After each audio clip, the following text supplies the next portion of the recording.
awali kuliah ini dengan bersama-sama membaca basmalah. Bismillahirrahmanirrahim.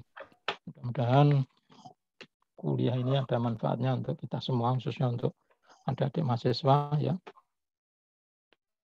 sebagai calon arsitek. Ya. Minggu kemarin kita sudah bahas tentang apa itu material struktur dan apa itu material arsitektur. Ya. Di dalam material struktur ya, yang dicari itu adalah kekuatannya ya. Karena kalau kita melihat definisi dari struktur itu adalah untuk menahan beban, untuk menyalurkan beban, sehingga material yang kita pilih itu berkaitan dengan masalah kekuatan ya, kekuatan dalam menahan beban ya. Nah, kemudian kemarin kita juga sudah bahas material arsitektur ya. Berbeda dengan material struktur, di dalam material arsitektur yang kita kedepankan adalah fungsi dan estetikanya ya. Fungsi itu menjadi sangat penting sekali karena masing-masing material seperti yang sudah kita bahas minggu kemarin itu mempunyai karakteristik beda-beda ya. Demikian juga estetikanya tentu saja berbeda-beda ya. Kalau kita ingin menampilkan suatu suasana tertentu ya, salah satu cara yang bisa kita lakukan adalah melalui tampilan material ya. Sehingga fungsi material itu menjadi sangat penting sekali di dalam arsitektur ya. Anda ingin menciptakan suasana tradisional, menciptakan suasana modern, menciptakan suasana apalagi ya, terserah keinginan arsiteknya ya. Nah, biasanya kemudian untuk mencapai itu ya, yang berperan penting itu adalah material ya. Oleh karena itu selalu saya sampaikan Anda harus memahami betul karakteristik setiap material yang kemudian bisa Anda pilih ya, baik untuk kepentingan struktur maupun untuk kepentingan arsitektur.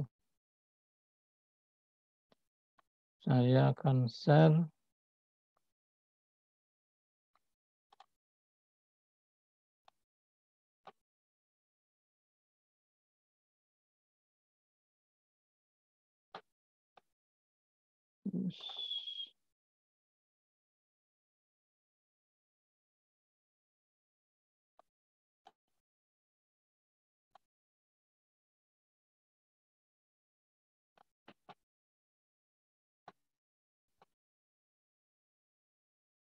Sudah kelihatan belum, Dek?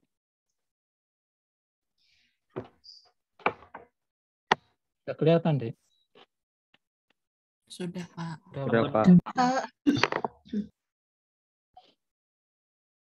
Hari ini sampai menjelang UTS nanti kita akan bahas material struktur ya.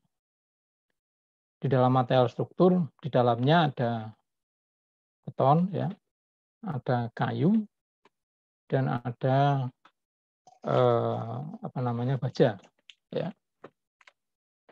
Beton di samping berfungsi sebagai material struktur ya, beton bisa juga difungsikan sebagai material arsitektur ya. Salah satu contoh misalnya ya, kalau Anda membuat fasad ya, membuat fasad bangunan ya, suatu saat Anda akan ketemu dengan fasad bangunan yang ya dibuat semuanya dari beton ya. Jadi betonnya itu memang diekspos ya. Betonnya diekspos. Nah, dalam kasus yang seperti itu otomatis di samping beton sebagai material struktur ya, ternyata beton bisa juga dipakai sebagai material arsitektur ya. Seperti yang tadi saya sampaikan, tergantung dari konsep Anda ya pada saat mendesain ya. Anda ingin menampilkan konsep apa ya. Misalnya dari konsep yang Anda punya, kemudian salah satu materialnya adalah beton untuk membuat tampilan sesuai dengan konsep yang Anda inginkan. Nah, dalam kasus yang seperti itu, tentu saja beton itu di samping sebagai material struktur, itu bisa juga sebagai material arsitektur dalam kaitannya untuk mendukung tampilan bangunan. Ya. Nah, pemahaman atau pengertian tentang beton ya itu ada di Standar Nasional Indonesia tahun 2002 ya. Beton adalah bahan yang didapat dengan mencampurkan semen Portland ya. Semen Portland atau ada juga yang menyebut dengan PC Portland semen. Ya, tahu semen hidrolik yang lain ya. Karena jenis-jenis semen itu banyak ya. Mungkin Anda hanya mengenal jenis semen itu hanya ada satu ya. Sebetulnya tidak, semen itu jenisnya banyak. Ya, kalau Anda coba cari di toko besi, mungkin Anda hanya akan mengenal karena mereknya saja, mereknya yang berbeda. Ada semen semen Gresik, ada semen yang dari Padang itu apa? Semen Padang ya, dan lain sebagainya lah. Itu dari sisi merek. Tetapi semennya sendiri itu sebetulnya macamnya banyak. Ya. Di sini mencampurkan semen Portland atau semen hidrolik yang lain ya. Kemudian dicampur dengan agregat halus ya, kita mengenal dengan sebutan pasir. Dicampur dengan agregat kasar, kita mengenal dengan sebutan kerikil, dan ditambah dengan air ya. Di sini ada satu statement, dengan atau tanpa bahan tambahan yang membentuk massa padat, dengan atau tanpa bahan tambahan ya. Maksudnya apa itu? Maksudnya adalah pada saat kita membuat beton ya, ada bahan-bahan tertentu yang ditambahkan dengan tujuan tertentu ya. Misalnya ya, ada tambahan bahan tertentu yang digunakan untuk mempercepat proses pengeringan. Ya. Tapi ada juga bahan tertentu yang digunakan, ya, yang ditambahkan untuk memperlambat proses pengeringan. Ya. Nah, itu nanti tentu saja kaitannya dengan waktu ya, dengan waktu pelaksanaan di lapangan ya. Nanti kalau Anda sudah terjun ke lapangan ya, Anda akan dihadapkan dengan time schedule ya. Time schedule yang barangkali pada saat proses pengecoran ya, karena pada saat pembangunan itu pekerjaannya banyak, salah satu pekerjaannya adalah pembuatan beton. Pembuatan beton waktunya sudah diatur sendiri berapa hari ya. Nah, kadang-kadang di lapangan muncul kendala-kendala ya, sehingga meleset dari time schedule ya. Nah, kadang-kadang untuk mempercepat atau mengejar time schedule ya, maka beton yang dibuat itu proses pengeringannya dipercepat. Itu bisa dengan cara menambahkan bahan-bahan tertentu. Itu ada bahan-bahan tertentu yang itu sudah banyak digunakan ya. Itu pemahaman tentang beton ya. Saya yakin Anda sudah pernah melihat orang membuat beton lah ya. Ada ada pasir, ada kerikil ya, ada semen. Nah, yang kemudian menjadi masalah di tempat kita itu adalah kaitannya dengan perbandingan komponen-komponen tadi. Ya. Beton biasanya dibuat dengan jemuran 1:2:3. Ya. 1 PC, 2 pasir, 3 kerikil. Ya. Cari sinyal atau ya. Tolong itu bosnya dimatikan suaranya. Itu ngapain sih?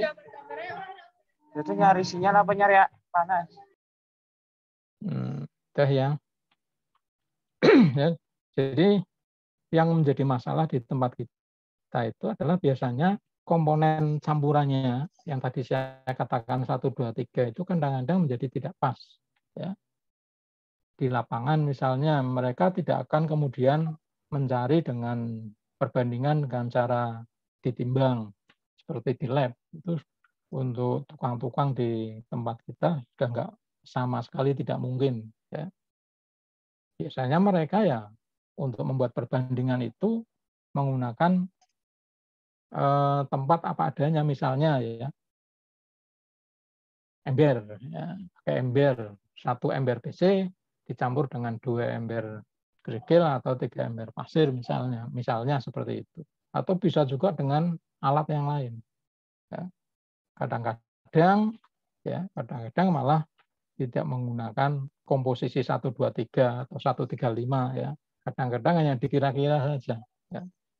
Itu yang kemudian akan berpengaruh terhadap kualitas beton ya. Ya. Nah, untuk sekarang untuk untuk mencari kualitas beton ya sudah banyak kemudian unit-unit usaha atau perusahaan-perusahaan yang menjual beton ya. Jadi kalau volumenya besar, Anda tidak perlu mencampur sendiri, Anda tinggal pesan ya ke tempat perusahaan pembuat beton ya.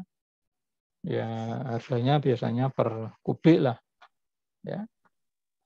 Jadi itu definisi dari beton. Nah, beton sendiri masih menurut SNI ya itu macamnya banyak. Ya, ini ada 2, 3, 4, 5, 6, 7, 8 ya, ada 8 jenis beton ya.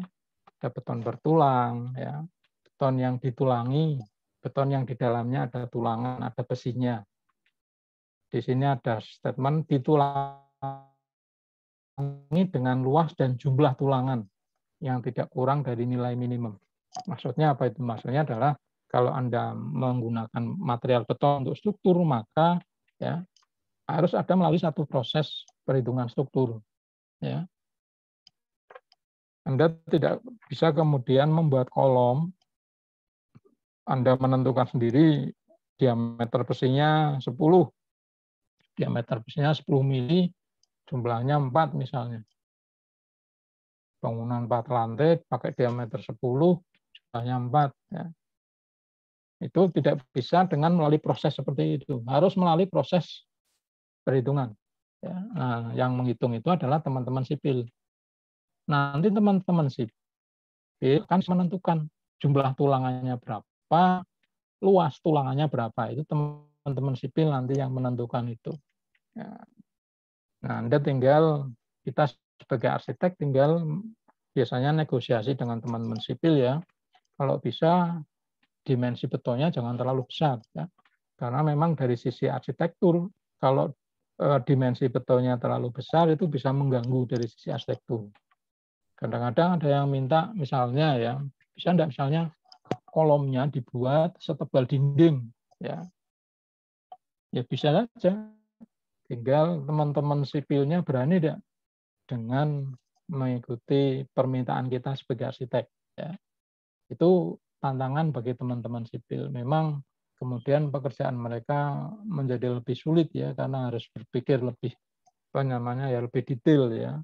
Beda dengan misalnya ya kolomnya dibuat dengan ukuran-ukuran yang misalnya untuk bangunan 4 lantai kolomnya ukurannya 30-50. Itu untuk teman sipil lebih mudah ya. Itu beton bertulang. Ya, kemudian beton normal ini kaitannya dengan berat. Ya. Berat satuan per kubik per meter kubik itu kalau normalnya itu 2.200 sampai 2.500. Itu beton normal ya. Kemudian ada juga beton polos, ya, beton tanpa tulangan atau mempunyai tulangan tetapi kurang dari ketentuan minimum. Maksudnya apa ini? Maksudnya adalah kurang dari ketentuan minimum. Nah, di sini kan tadi sudah dihitung nih oleh teman sipil dengan luas dan jumlah tulangan. Ya. Ini biasanya ini ketentuannya ini jumlah minimum yang harus diikuti. Ya. Nah, kalau Anda membuat beton polos, ya, itu ketentuan jumlah tulangannya kurang dari ketentuan minimum. Ya. Beton polos boleh enggak? Ya boleh aja nanti kalau misalnya ya Anda mengaplikasikan beton polos tapi tidak untuk menahan beban. Ya. Tidak untuk menahan beban misalnya beton polos dipakai untuk cantilever. Cantilever di atas jendela misalnya ya.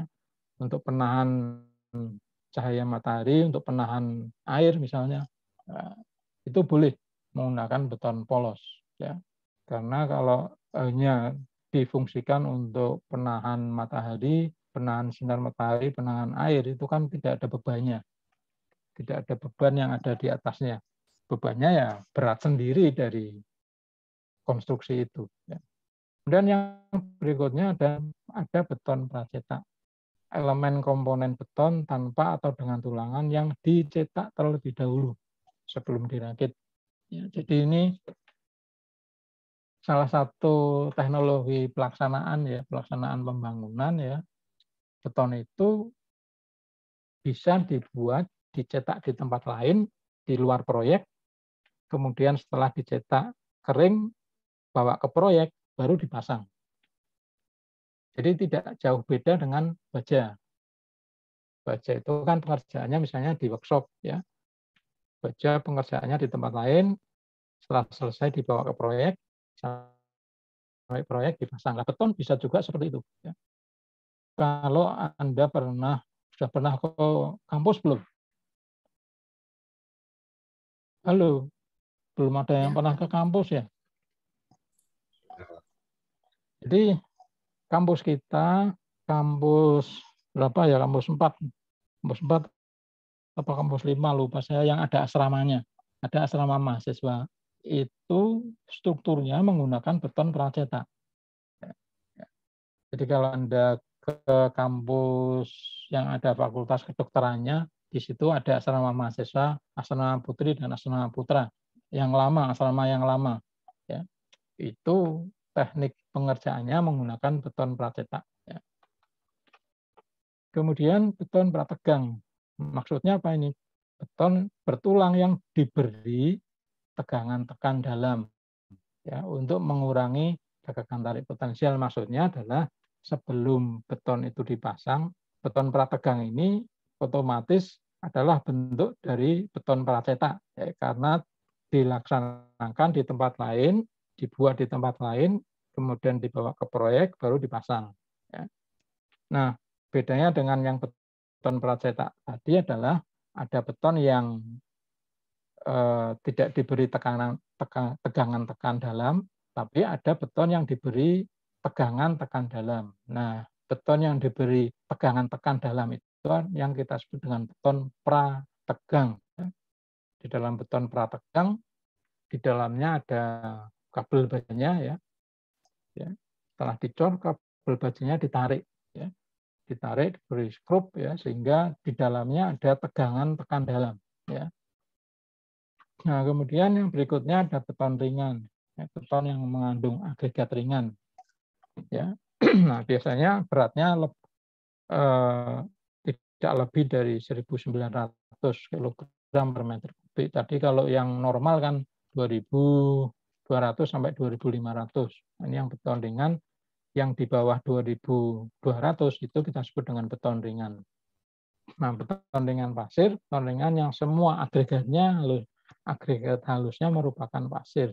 Jadi di sini tidak ada agregat kasarnya, semuanya pakai pasir. Ya. Dan beton ringan total, beton ringan yang agregat halusnya bukan merupakan pasir alami. Ya. Agregat halusnya bukan merupakan pasir alami. Itu beton ringan total. Biasanya ini pekerjaannya teman-teman sipil ya. Penelitiannya untuk mencari berat beton. Ya. Biasanya yang kemudian dilakukan adalah merubah agregat kasarnya atau agregat halusnya dengan material yang lain sehingga bisa menghasilkan kekuatan beton tapi beratnya lebih ringan dari beton normal. Harapannya kekuatannya sama dengan beton normal tapi beratnya lebih ringan dari beton normal. Ya. Efeknya apa pada bangunan? Kalau teman-teman sipil bisa menciptakan beton ringan total, ya, kekuatannya sama dengan beton normal, ya, maka otomatis berat sendiri dari konstruksi kolom, dari konstruksi bal akan lebih ringan, berat sendirinya akan lebih ringan. Ya, otomatis efeknya adalah pengaruhnya ada di fondasi. Fondasinya bisa lebih tidak terlalu dalam misalnya atau tidak terlalu besar ukurannya. Keuntungannya adalah dari sisi rupiah, ya. Ya, keuntungannya dari sisi rupiah akan lebih murah, ya. Kalau kita bisa menciptakan beton ringan total itu pekerjaan penelitiannya teman-teman sipil biasanya. Nah, di SNI juga ada persyaratan bagaimana kita membuat beton yang awet. Ya. Ada 4 ini ya, rasio air semen. Ya. Seperti yang tadi di atas sudah kita jelaskan ya. Beton itu campuran PC, kerikil, pasir, ada air. Nah, rasio air dan semennya itu ini berpengaruh terhadap keawetan beton. Airnya tidak boleh terlalu banyak, kalau terlalu banyak campurannya menjadi encer. Kalau terlalu sedikit airnya, campurannya menjadi sangat padat, sulit sekali dibentuk. Ya. Nah, sehingga rasio air semen ini harus pas. Nanti di belakang ada keterangan airnya harus berapa. Ya. Dan yang kedua pengaruh lingkungan. Ya. Pengaruh lingkungan ini bisa kaitannya dengan yang C dan D. Ya. Misalnya Anda melakukan pekerjaan yang menggunakan material beton di daerah yang banyak mengandung asam, banyak mengandung garam misalnya. Anda punya pekerjaan, Anda punya proyek di pinggir laut. Nah, Anda harus berpikir bagaimana caranya pada saat Anda membuat beton, ya, tulangannya tidak korosi. Nah, perlindungan tulangan terhadap korosi. Ya. Salah satunya cara dengan ini tadi, beton para cetak. Betonnya dibuat di tempat lain, ya, bawa ke lokasi dipasang. Ya. Menghindari sentuhan udara yang mengandung garam dengan besi, ya, karena itu bisa menimbulkan korosi.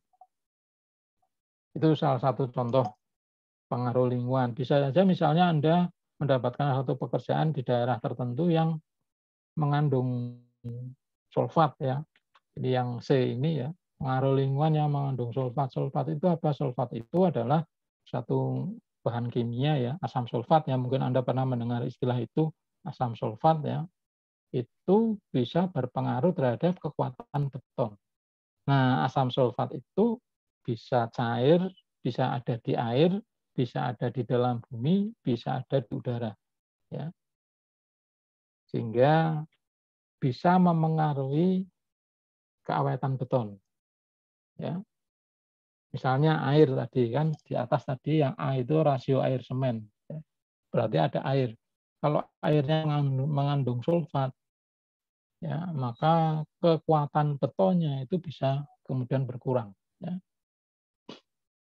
Jadi 4 poin ini yang kemudian menentukan persyaratan keawetan beton. Ya. Nah, untuk mengetahui kekuatan beton, bagaimana caranya? Tadi di atas saya sudah menjelaskan bahwa teman-teman sipil akan menentukan luas dan jumlah tulangan. Ini melalui satu proses perhitungan, ya.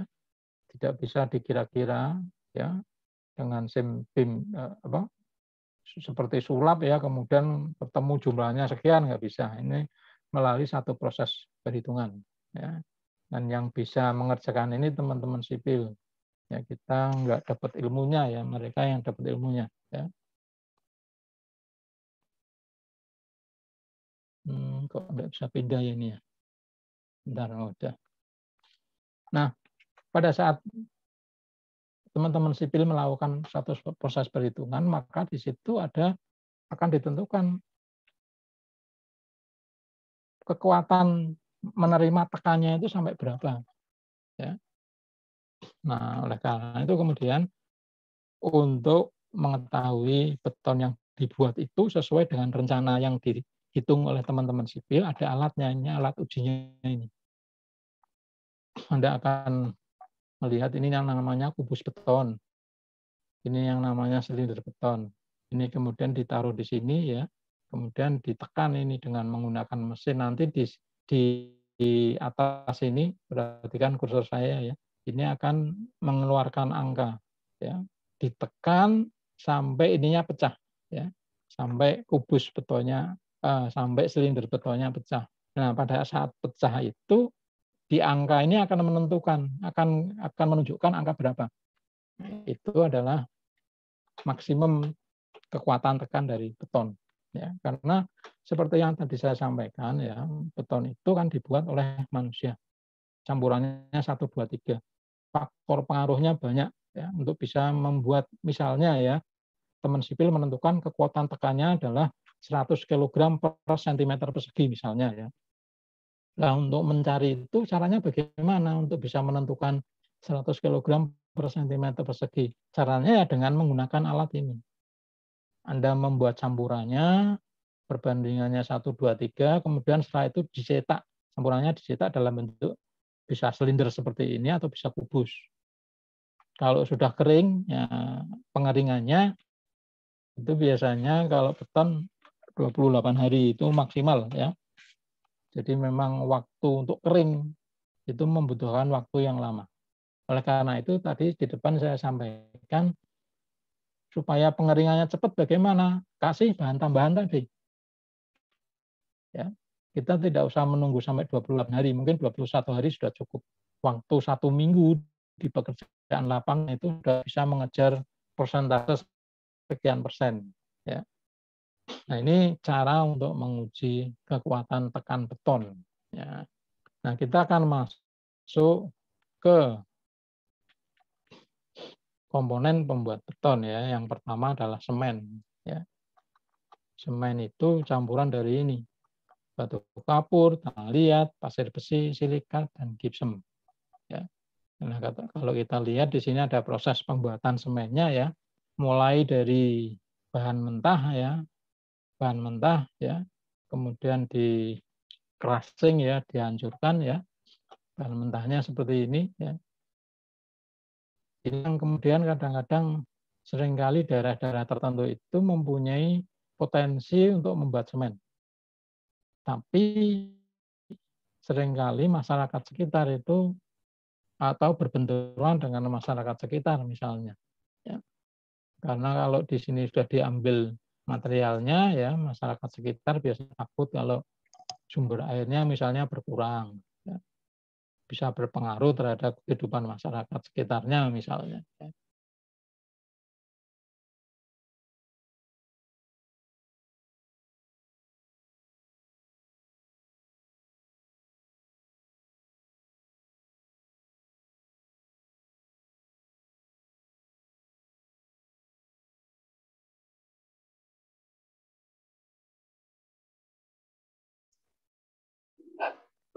Sepertinya Pak Sam ini ya terlempar keluar apa ya? Iya. Oh, okay. Tunggu sebentar ya. Jaringannya sepertinya sedang bermasalah.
Saya terpental keluar tadi. Kita lanjut. Saya kok nggak bisa sharing ini, Dek. Tolong hostnya. Saya nggak bisa buka materinya ini. Share screen. Yang jadi host, udah.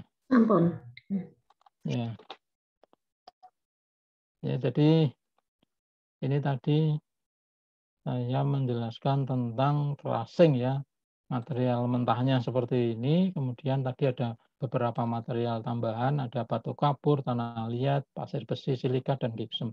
Itu dimasukkan ke proses ini. Di sini ada apa namanya, ada proses penghancuran material dalam bentuk batu tadi dicampur dengan 4 material tadi, ada proses homogenisasi sampai terbentuk klinker ya. Nah, klinker ini kemudian disimpan dalam suatu apa namanya, dalam suatu silo ya.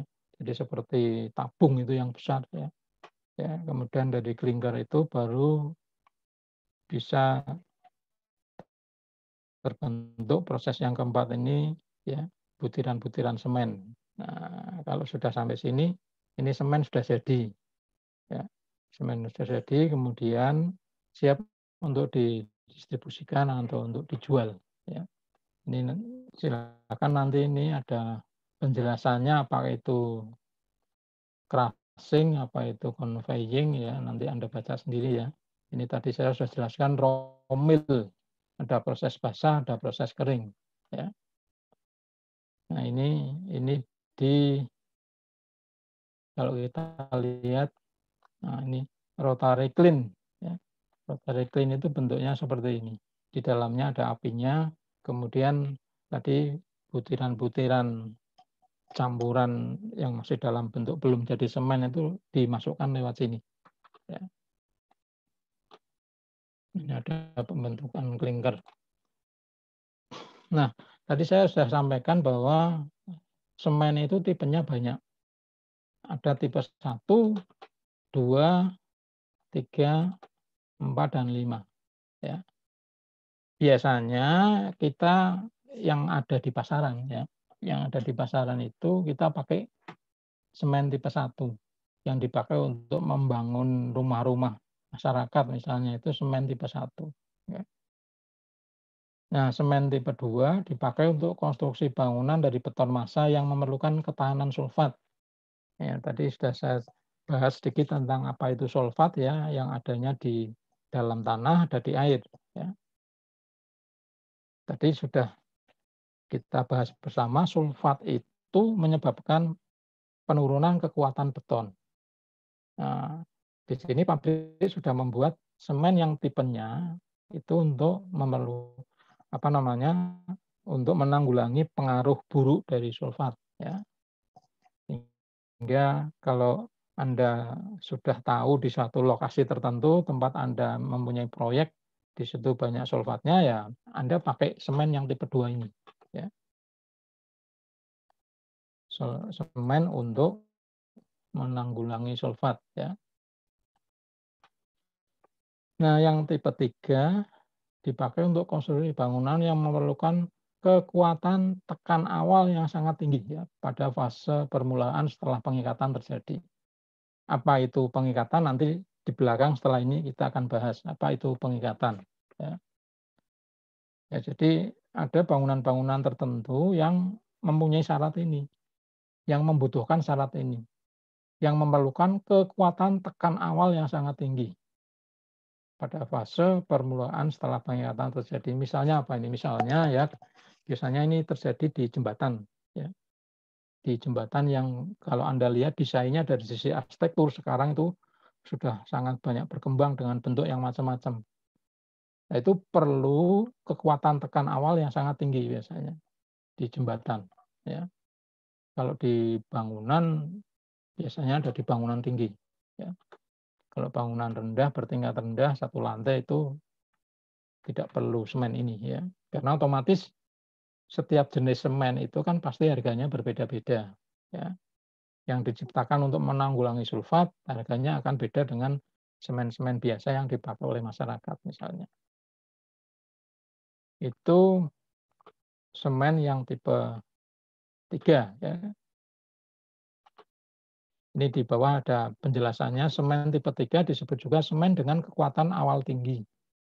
Kekuatan awal tinggi. Jenis ini digunakan bila mana kekuatan harus dicapai dalam waktu singkat. Ya.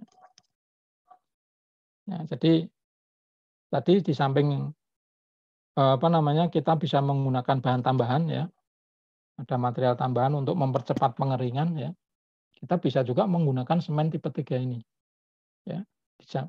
Karena kekuatan yang tinggi itu bisa dicapai dalam waktu singkat ini. Ya. Memang ya seperti tadi yang saya sampaikan, ini akan berpengaruh terhadap harga. Harganya pasti lebih mahal. Ya. Nah, semen tipe 4 biasanya dipakai untuk kebutuhan pengecoran yang tidak menimbulkan panas. Ya. Pengecoran dengan penyemprotan atau setting time lama. Yang dalam penggunaannya memerlukan panas hidrasi yang rendah. Di bangunan-bangunan tertentu kita perlu menggunakan ya pada saat kemudian material beton dicampur yang terdiri dari PC, air, kerikil, pasir ya, itu biasanya akan mengeluarkan panas. Ya. Coba nanti Anda melakukan penelitian kecil-kecilan, Anda campur air dengan semen, biasanya akan mengeluarkan semacam uap ya itu. Karena di situ pada saat semen ketemu dengan air itu akan mengeluarkan panas. Nah, di bangunan-bangunan tertentu ada yang kemudian membutuhkan persyaratan pada saat pembuatan pengecoran beton itu tidak boleh menimbulkan panas. Ya. Ada bangunan-bangunan tertentu atau konstruksi-konstruksi tertentu yang mempunyai syarat seperti itu. Nah, Anda bisa pakai semen tipe 4. Ya, kembali masalahnya di harga tadi. Ya. Nah, yang tipe 5 dipakai untuk konstruksi bangunan pada tanah atau air yang mengandung sulfat melebihi 0,2%. Kalau tadi yang semen tipe 3 ini ya di bawah 0,2%. Ya. Bisa dipakai semen tipe 3. Kalau sulfatnya sudah melebihi 0,2%, kita pakai semen tipe 5. Itu jenis-jenis semen ya yang biasa ditemui. Biasanya memang di pasaran, pabrik jarang sekali memproduksi atau memasarkan semen tipe 2 sampai tipe 5 jarang. Karena memang permintaannya kan tidak banyak. Semen-semen yang tipenya khusus itu permintaannya tidak banyak. Sehingga kalau pabrik kemudian membuat secara massal ya mereka kan rugi. Biasanya ini hanya akan diproduksi kalau ada permintaan khusus ya. Nah, kita sampai pada pengikatan. Tadi ada proses pengikatan. Nah, ini. Perhatikan kursor saya ya, ini ada proses pengikatan ya. Apa itu pengikatan? Pengikatan serta pengerasan semen Portland. Hal penting yang harus mendapat perhatian adalah pengikatan dan pengerasannya pada saat kita membuat beton. Ya. Pengikatan ya. Anda sekarang saya tanya, Pranaya Edi ya, ada enggak ini? Kalau Anda mencampur semen, kerikil, pasir, air, yang akan bereaksi apa itu? Halo, ada yang bisa menjawab? Apa? Halo. Semen dengan apa? Semen dengan air. Nah, semen dengan air ini di bawah kan ini sudah ada nih. Jadi kalau Anda membuat beton, yang bereaksi itu adalah semen dengan air. Loh, kerikil dan pasirnya bagaimana? Kerikil dan pasir itu hanya sebagai pengisi sebetulnya. Mereka tidak akan beraksi. Nah, pada saat semen ketemu dengan air itu terjadi proses pengikatan tadi. Ya. Nah, pada umumnya ini yang tadi sudah saya sampaikan, dibutuhkan sebanyak kira-kira 20% air dari berat semen. Ya. Untuk bisa menciptakan beton yang berkualitas. Ya. Jadi pengikatan itu terjadi pada saat air ketemu dengan semen. Ya. Nah, pada saat air ketemu dengan semen ini, ya, kita membedakannya menjadi dua periode yang berlainan. Ya. Ada pengikatan, ada pengerasan. Nah, pada saat air ketemu dengan semen itu terjadi proses pengikatan. Maksudnya adalah peralihan dari keadaan plastis ke dalam keadaan keras. Ya. Jadi kalau Anda mencampur pertama kali antara air, semen, kerikil, pasir, itu kan masih bisa diubah, bentuk-bentuknya masih bisa kita atur. Itu masih kondisinya plastis. Ya. Tapi lama-kelamaan akan terjadi proses pengerasan ini. Nah, di dalam proses pengerasan akan ada penambahan kekuatan. Ya, setelah pengikatan selesai. Nah, pada proses pengerasan bentuknya tidak lagi plastis, ya, tapi sudah keras. Jadi tidak bisa kemudian kita bentuk sesuai dengan keinginan kita. Misalnya Anda mau membuat beton bentuknya bola, ya. Nah, Anda membuat cetakan dulu, kemudian betonnya dituangkan, ya. Setelah itu cetakan dilepas, biasanya kan sudah kering itu, sudah nggak bisa dirubah-rubah bentuknya. Kalau Anda mau merubah bentuknya ya pada saat terjadi proses pengikatan ini. Ini bentuknya masih bentuk cairan betonnya masih bisa dirubah-rubah. Nah, kemudian yang ketiga yang harus kita perhatikan adalah awal pengikatan, yaitu pada saat mulainya semen menjadi kaku. Ya, semen menjadi kaku, dari plastis menjadi kaku. Ya. Ini hal-hal yang perlu kita perhatikan. Ya. Kita tidak perlu memahami secara perhitungan matematis dengan rumus, ya, tapi kita tahu dulu prinsip-prinsipnya, karena kalau kita memahami prinsip-prinsipnya, tentu saja pada saat kita mendesain harapannya adalah Anda akan bisa kemudian memilih material sesuai dengan kebutuhan. Ya. Nah, yang mengetahui rumus-rumusnya ya teman-teman sipil nanti. Kita sebagai arsitek hanya perlu prinsip-prinsipnya saja, prinsip-prinsip dasarnya seperti apa. Ini ada yang berikutnya, ada waktu pengikatan. Apa itu waktu pengikatan? Yaitu periode yang berlangsung antara permulaan semen menjadi kaku dan saat semen beralih ke dalam keadaan keras atau padat. Itu waktu pengikatan. Itu biasanya berlangsung cepat. Ya. Oleh karena itu tadi saya katakan ada zat-zat tertentu yang ditambahkan untuk memperlambat proses pengerasan. Tapi sebaliknya ada juga zat-zat tertentu yang ditambahkan untuk mempercepat proses pengerasan. Nah, itu terjadi pada saat pengikatan. Ya. Pengikatan harus terus berlangsung dengan lambat, sebab jika tidak demikian, adukan beton akan sukar dikerjakan. Ini yang tadi saya jelaskan di atas. Jadi pengikatannya harus berlangsung dengan lambat, supaya keadaan plastis tadi ya itu bisa membuat kesempatan bagi kita untuk merubah-rubah bentuk. Ya.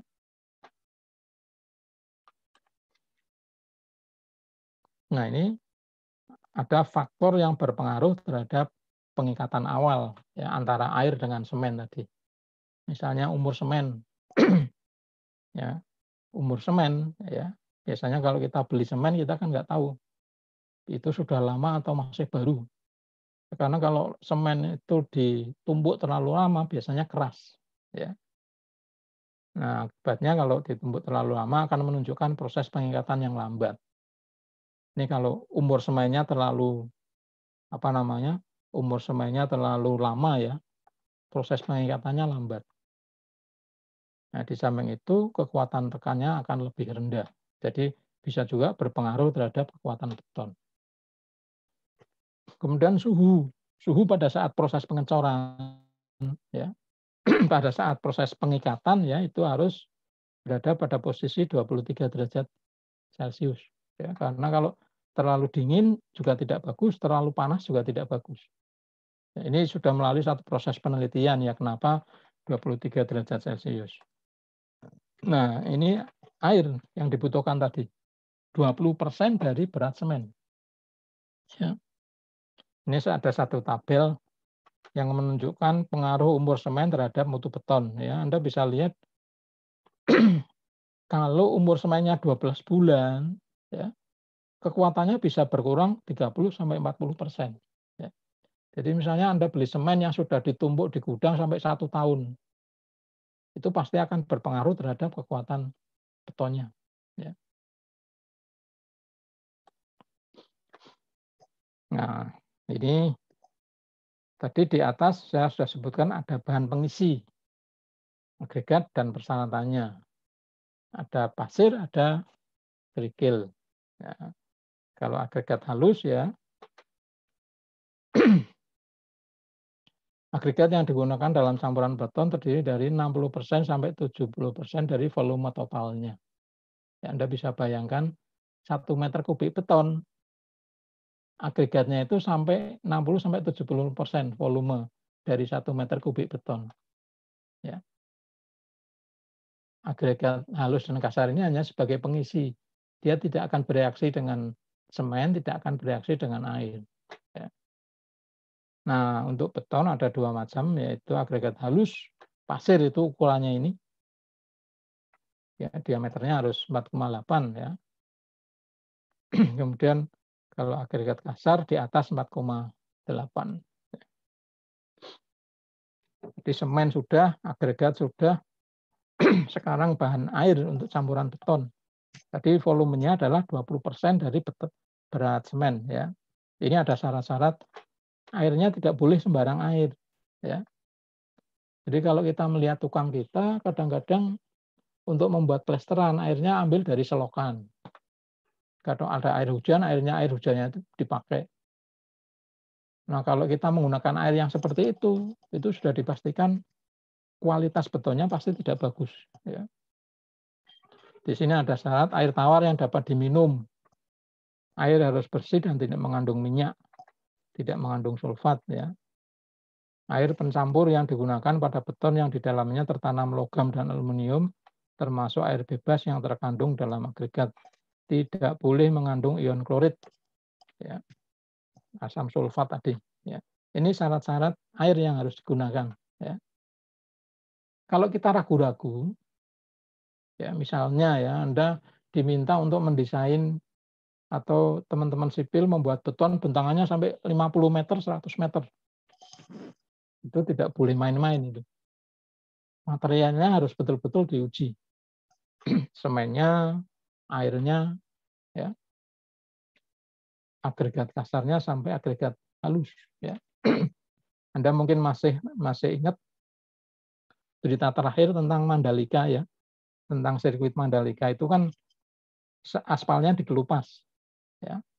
Nah, ternyata kemudian setelah sampai mendatangkan ahli dari luar negeri ya. Ya, yang diganti adalah kerikilnya. Yang tadinya menggunakan kerikil dari, kalau tidak keliru, dari NTT ya. Kemudian kerikilnya dirubah dari Maluku ya, saya lupa. Ya, artinya peran agregat itu ya dalam kasusnya Mandalika tadi begitu penting ya.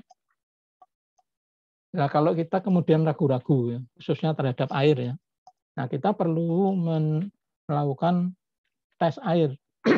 Airnya dites. Air yang mau kita gunakan untuk campuran beton itu ada kandungan apa saja. Ya. Airnya tidak boleh sembarangan air. Ya, kalau konstruksinya memang konstruksi khusus ya. Apalagi di sini ada catatan air yang tidak dapat diminum tidak boleh digunakan pada beton. Ya. Artinya apa? Artinya air tidak bisa diminum karena ada zat-zat tertentu di air ya, yang bisa membahayakan manusia. Ya, yang terhadap manusia saja tidak boleh. Beton juga mensyaratkan itu. Kalau tidak bisa diminum ya jangan dipakai untuk beton. Ya. Kemudian yang terakhir adalah admixture ini, bahan tambahan. Ya, ini yang tadi saya sampaikan. Bahan tambahan ini bisa untuk mempercepat dan bisa untuk memperlambat pengeringan beton. Ya. Untuk mempercepatnya bagaimana? Mempercepatnya biasanya ini kaitannya dengan tadi seperti yang saya sampaikan di depan, time schedule ya. Anda punya pekerjaan di lapangan banyak sekali, begitu betonnya tidak selesai itu bisa mengganggu pekerjaan yang lain. Oleh karena itu biasanya kontraktor itu akan mempercepat proses pengeringan beton.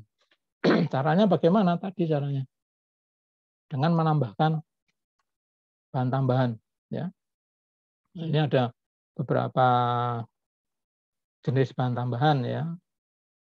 Ada yang STM C49, BS 5075. Ini sudah banyak dijual di pasaran. Ya. Ada juga bahan tambahan yang dari bahan mineral. Ya. Itu proses yang memang kadang-kadang tidak bisa kita hindari kalau kaitannya dengan waktu. Ya. Kaitannya dengan waktu, mengejar waktu. Ya. Pekerjaan harus cepat selesai. Ya. Ada contoh yang mungkin cukup menarik ya sekarang kalau Anda lihat berita itu Formula E ya. Formula E di Jakarta ya. Itu kan hanya diselesaikan dalam waktu 52 hari. Ya. Nah, itu pasti beton yang dipakai di pedok itu ya, tempat parkirnya mobil-mobil listrik itu pasti menggunakan bahan-bahan tambahan. Ya, karena secara alamiah menurut SNI pengerasan itu membutuhkan waktu 28 hari. Ya, kalau waktunya untuk nunggu keras harus nunggu 28 hari kan terlalu lama. Padahal waktu yang disediakan untuk membuat sirkuit Formula E ya sampai selesai hanya 52 hari. Kalau menunggu beton kering kan waktunya habis. Nah, biasanya terus kontraktor memakai tadi bahan-bahan tambahan untuk mempercepat pengeringan. Ya. Saya kira itu yang bisa saya sampaikan untuk pertemuan kita kali ini. Saya buka sesi tanya jawab, silakan kalau ada pertanyaan. Izin bertanya, Pak. Ya. Tadi yang ini yang ada dua pertanyaan sih, Pak. Yang pertama mengenai yang macam-macam beton tadi, ada beton cetak dan sebagainya. Itu untuk apakah setiap beton-beton itu ada spesifikasinya buat misalnya bangunan gedung lantai 11 harus menggunakan beton ini, terus rumah biasa harus menggunakan beton ini. Apa ada itu Pak spesifikasi khususnya? Terus yang kedua mengenai tadi yang disampaikan Bapak tentang lama semen yang disimpan itu kan juga mengurangi tingkat semennya itu sendiri Bapak. Nah, berarti kalau begitu kalau misalnya kita beli gitu di toko bangunan dari simpan lama, kita beli terus kita bangun rumah atau gedung, tapi waktu tahannya tidak lama itu kan berarti bisa menimbulkan kerusakan sangat cepat dan untuk masalah keuangan itu kan juga sangat berarti ya Pak ya. Apakah ada solusinya untuk mengidekan biar biar semennya walaupun lama tapi untuk penggunaannya kuat gitu Pak? Selama ini terima kasih ya si Naval. Saya belum pernah membaca ada penelitian yang kemudian kalau menggunakan semen yang disimpan terlalu lama, ada solusinya caranya gimana. Saya belum pernah melihat ada penelitian yang mengarah ke situ. Ya. Nah, satu cara yang bisa Anda lakukan ya pada saat Anda beli mestinya Anda harus tanya ya ke penjualnya. Ya. Atau biasanya kalau sudah dibeli ya maka tukang akan tahu, ini semen, tukang yang sudah pengalaman ya, tukang yang sudah pengalaman itu biasanya sudah tahu semen yang sudah disimpan terlalu lama dan yang masih baru. Ya. Tapi kalau sudah terlanjur dibeli kan Anda rugi ya, lebih baik Anda tanyakan. Ya. Oleh karena itu biasanya proyek-proyek itu kemudian pada saat mengambil semen ya, itu mengambilnya itu biasanya langsung dari depo ya. Dari depo misalnya ya semen Gresik itu biasanya kan membawanya pakai kereta ya. Kalau Anda lihat di Porosari itu ada depo untuk menurunkan semen-semen di situ. Nah, biasanya toko-toko besi atau mungkin proyek-proyek yang besar itu langsung ambil semennya di situ karena itu langsung dari pabrik ya. Kalau langsung dari pabrik tidak mungkin pabrik akan menjual semen yang sudah ditumbuk terlalu lama. Ya, karena itu akan merugikan mereka sendiri. Ya, itu ya. Dan yang kedua tentang spesifikasi tadi untuk beton pracetak, beton prategang ya. Tidak ada speknya ya. Biasanya itu terjadi karena permintaan dari arsitek. Saya pengen ya, arsitek menghendaki supaya bentangannya lebar misalnya 50 meter, tapi betonnya jangan terlalu besar. Ya. Nah itu nanti yang mumet teman-teman sipil. Ya. Ya. Biasanya arsitek mintanya seperti itu. Ya. Karena kalau bentangannya lebar, ya bentangannya lebar, kemudian Anda menggunakan beton yang tidak prategang, ya, misalnya katakanlah bentangannya 50 meter, Anda bisa mengira-ngira. Seperti di struktur kemarin sudah saya beri acuannya ya. Kalau Anda ingin mengetahui tinggi beton, tinggi balok ya, tinggi balok misalnya, itu dengan menggunakan rumus 1/10 sampai 1/15 bentang. Ya. Kalau kita pakai 1/10 bentang misalnya, kalau bentangnya 50 meter ya, kita pakai 1/10-nya. Berarti berapa meter itu? 50 dibagi 10. Ya. Berapa meter itu? 5 meter ya? Tinggi baloknya. Ya. Oleh karena itu kemudian biasanya yang minta untuk menggunakan strukturnya harus pakai prategang atau harus pakai pracetak itu adalah biasanya arsiteknya. Ya. Arsitek yang kemudian yang minta, saya ingin supaya kolomnya jangan terlalu besar. Saya ingin baloknya jangan terlalu tebal. Ya. Itu bisa mengganggu. Nah, nanti teman-teman sipil bisa memberikan masukan. Ya. Itu biasanya seperti itu. Jadi tidak ada kemudian bangunan ini pakai prategang, bangunan ini pakai prategang, tidak ada seperti itu. Itu nanti akan terjadi diskusi antara arsiteknya dengan sipil. Meskipun kadang-kadang di dalam prakteknya di lapangan ya, kita terkendala dengan rupiah. Ya. Kalau kita ingin membuat beton dengan teknologi yang tinggi, biasanya rupiahnya lebih mahal. Ya. Oleh karena itu kembali ke rupiah tadi. Ya. Itu ya. Siap Pak Sam, terima kasih Pak. Ada pertanyaan di chat, izin bertanya, jika setelah dicor pada masanya, apa perlu disiram dengan air? Perlu. Ini tuh nanti di pertemuan berikutnya, saya akan bahas proses pengecoran. Ya, di pertemuan besok, minggu besok, saya akan bahas tentang ini. Jadi kalau Anda lihat memang habis dicor itu kemudian disiram dengan air. Ya. Supaya apa? Supaya pengeringannya tidak berlangsung secara cepat.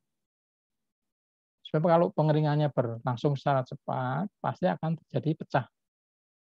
Oleh karena itu, biasanya kalau Anda melihat orang mengecor plat lantai, habis dicor, biasanya terus disiram dengan air. Supaya proses pengeringannya tidak berlangsung secara cepat. Itu ya. Ada lagi pertanyaan? Silakan kalau masih ada pertanyaan. Mbak Yani mungkin mau memberikan tambahan? Cukup Pak, sudah detail sekali dari Pak Samdi. Kalau tidak ada pertanyaan, ya maka untuk kuliah kali ini saya cukupkan sekian dulu. Ya, mari kita sama-sama tutup dengan membaca alhamdulillah. Alhamdulillahirobbilalamin. Saya tutup bila itu ya. Wassalamualaikum warahmatullahi wabarakatuh. Waalaikumsalam warahmatullahi wabarakatuh. Terima kasih Pak. Terima kasih Pak. Terima kasih Pak. Terima kasih Pak. Terima kasih Pak.